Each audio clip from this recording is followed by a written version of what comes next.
तो ये वाली जो नई बुक लिख रहे हो आप, इसमें जो है, पर है? हाँ, इसमें जो है अम्बेडकर एक राजनीतिज्ञ है। अच्छा। तो अम्बेडकर एक राजनीतिज्ञ में मैंने क्वेश्चन उठाया है। जी।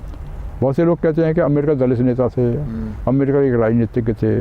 बहुत से लोग कहते हैं कि राजनीतिक सत्ता ही जो है आपके तमाम ईविल्स को अलग कर सकती है। जी। तो मेरा कहने का मतलब ये कि राजनीतिक सत्ता क्या गधों के बल पे आप करेंगे? आपको पढ़े लिखे आदमी नहीं चाहिए, आपको संघर्षशील आदमी नहीं चाहिए। आप दुनिया में रह रहे हैं। जी। आपके सामने जापान का एक उदाहरण है, आपके पास चाइना के उदाहरण है, आपके पास अन्य देशों के भी उदाहरण है जहाँ पर जातिवाद नहीं है। जी। इंडिया में ही है सर। तो ये इस देश के अंदर ही क्यों है? इस पर कोई क्यों नहीं बोलता है, जबकि बोलना चाहिए ना? बोलना चाहिए, बिल्कुल। क्यों नहीं बोलता है?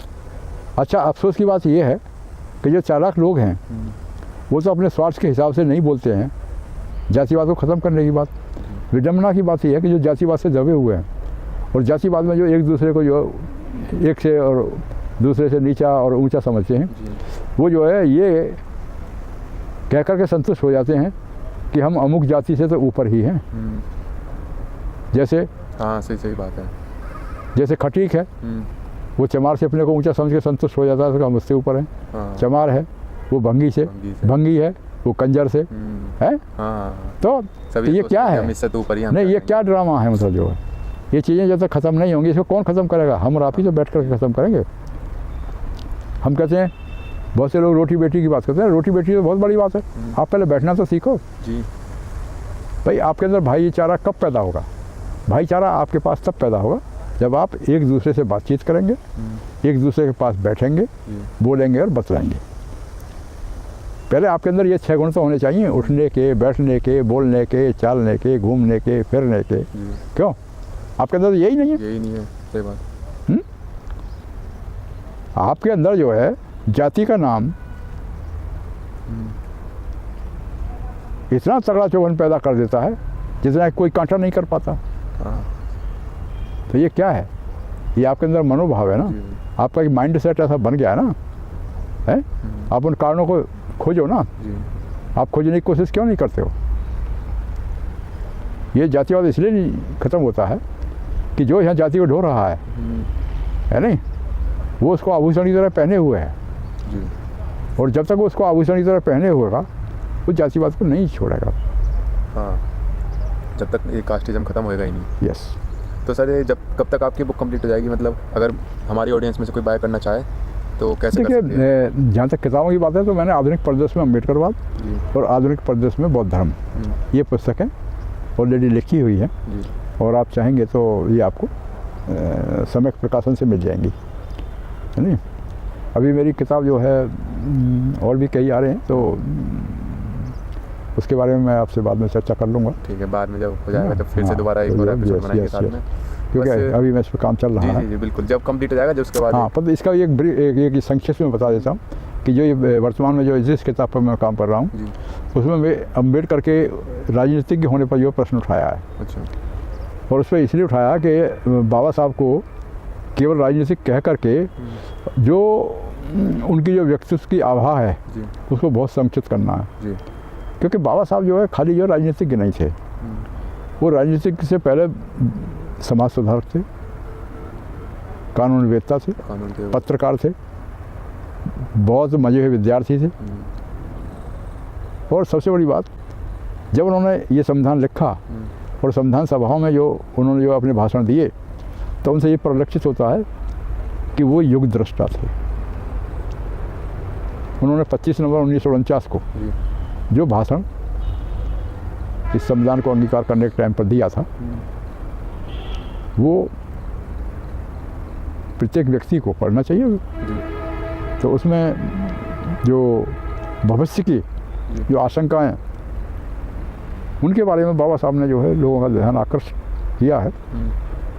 विडम्बना की बात ये रही, इन 75 सालों में उनकी बातों पर जो ध्यान नहीं दिया गया। उन्होंने संविधान में अपना स्टेट और माइनॉरिटीज एक संविधान था, उसके बहुत से प्रावधान थे, उनको डालने की बात कही थी, परंतु उनको नहीं डाल पाए। तो सर, अब हम आज का एपिसोड यहीं पर ख़त्म करते हैं। जाने से पहले एक आखिरी क्वेश्चन है, मेरा लास्ट क्वेश्चन है। यस। कि मतलब जैसे एक सिक्के के 2 पहलू होते हैं, हर इंसान में अच्छाई भी होती है, कमी भी होती है। तो मतलब आपको क्या लगता है कि बाबा साहब के अंदर क्या कमी थी? अगर आपको लगता है ऐसा तो आप बता सकते हो। मतलब क्योंकि हर किसी इंसान में कमी तो होती है, तो ऐसा था क्या कमी वाली उनमें कुछ? बाबा साहब ने अपने एक भाषण में ये कहा था जी।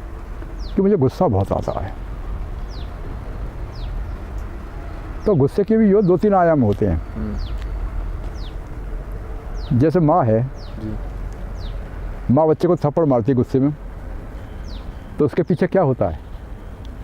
उसके पीछे सुधार होता है। सुधार होता है। इसी तरह से बाबा साहब का गुस्सा था। बाबा साहब को कभी कभी गुस्सा जो आता था, यहाँ के जो लोगों की जो दुर्दशा देख करके, जो दयनीय दशा देख करके आता था। और उन्होंने जो है शायद 1936 के आसपास अपने जो लोगों को कहा था कि मैं चाहता हूँ कि ऐसे जीवन जीने से तुम मर जाओ तो ज़्यादा ठीक है। हाँ। क्योंकि तुम इस ज़मीन पर भार हो। जी। तुम्हें कोई आदमी मानने के लिए तैयार नहीं, कोई तुम्हें पास बैठाने के लिए तैयार नहीं है। जी। तो इसलिए तुम मरे झोड़ छोड़ दो, मरा मांस खाना छोड़ दो, सही रहना सीखो, साफ रहना सीखो। बहुत सी बातें उसका सारांश रूप में आपको बतला रहा हूँ। तो बाबा साहब ने तो समाज को जो है बहुत प्रेरणा देने का जो है आजीवन काम किया। और उनको गुस्सा क्यों आता था? उनको गुस्सा इसीलिए आता था कि यहाँ का आदमी जो है सही बात सुनने के लिए तैयार नहीं, ना समझने के लिए तैयार।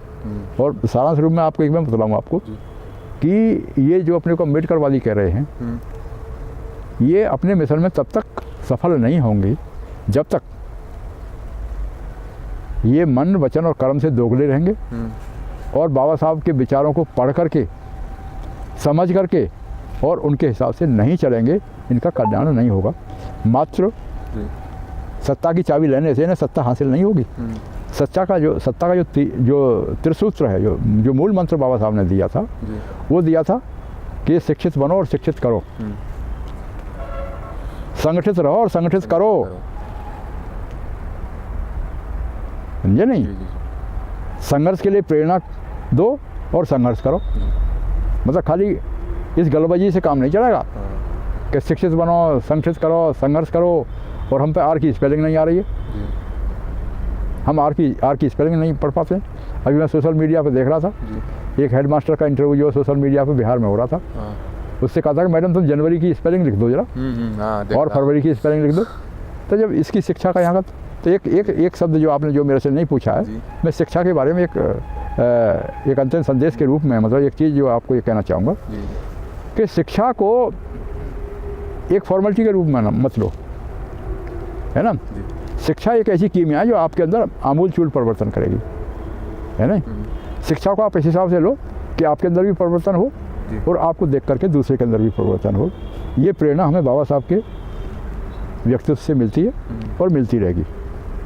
इन्हीं शब्दों के साथ मैं आपको जय भीम और नमो बुद्धाय करता हूँ। बहुत अच्छा लगा मैं आपसे बात करके, और हम बहुत जल्द फिर से दोबारा एक नया एपिसोड रिकॉर्ड करेंगे। Thank you very much. Thank you sir. Okay.